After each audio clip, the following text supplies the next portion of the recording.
أعوذ بالله من الشيطان الرجيم بسم الله الرحمن الرحيم ياسين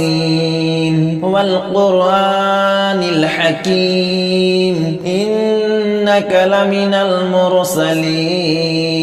على صراط مستقيم تنزيل العزيز الرحيم لتنذر قوما ما أنذر آباؤهم فهم غافلون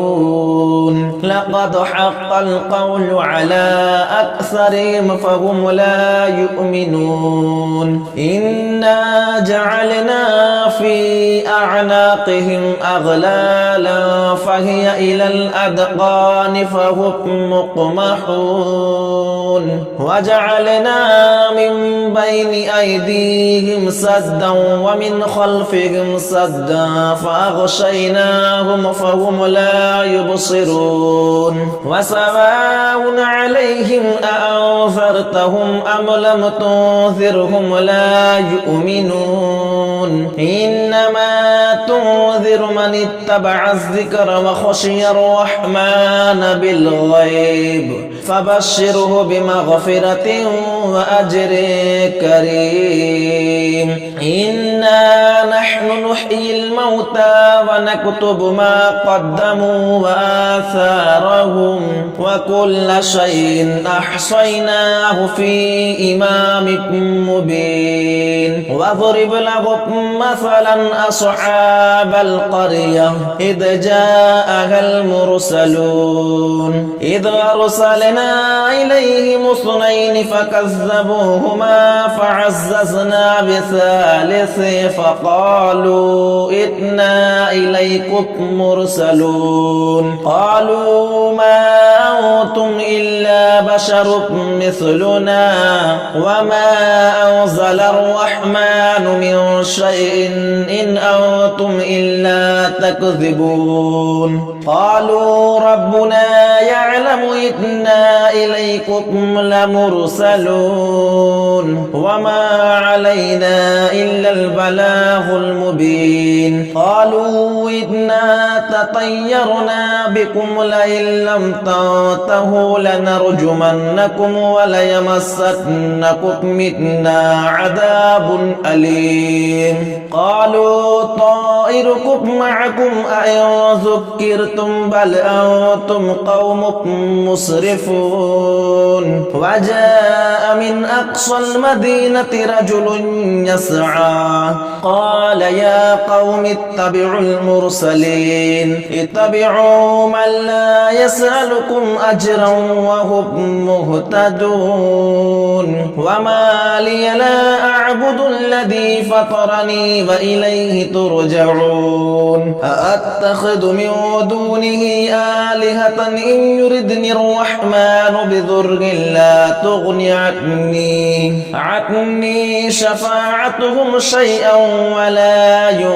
يوقظون إني إذا لفي ضلال مبين إني آمنت بربكم فاسمعون قيل ادخل الجنة قال يا ليت قومي يعلمون بما غفر لي ربي وجعلني من المكرمين وما أنزلنا على قومه من بعده من جود من السماء وما كنا منزلين إن كانت إلا صيحة واحدة فإذا هم خامدون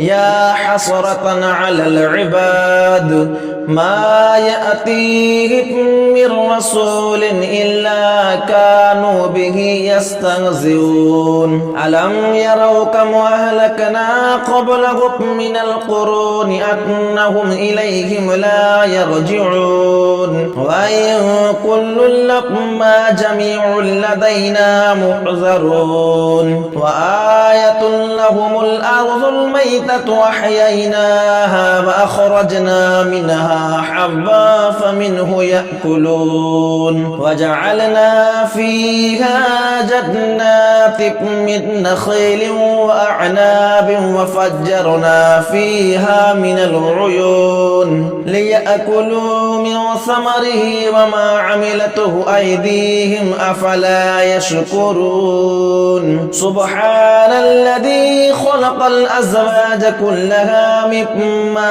تنبت الأرض ومن أنفسهم ومما لا يعلمون وآية لهم الليل نسلخ منه النهار فإذا هم مظلمون والشمس تجري لمستقر لها ذلك تقدير العزيز العليم والقمر قدرناه منازل حتى عاد كالعرجون القديم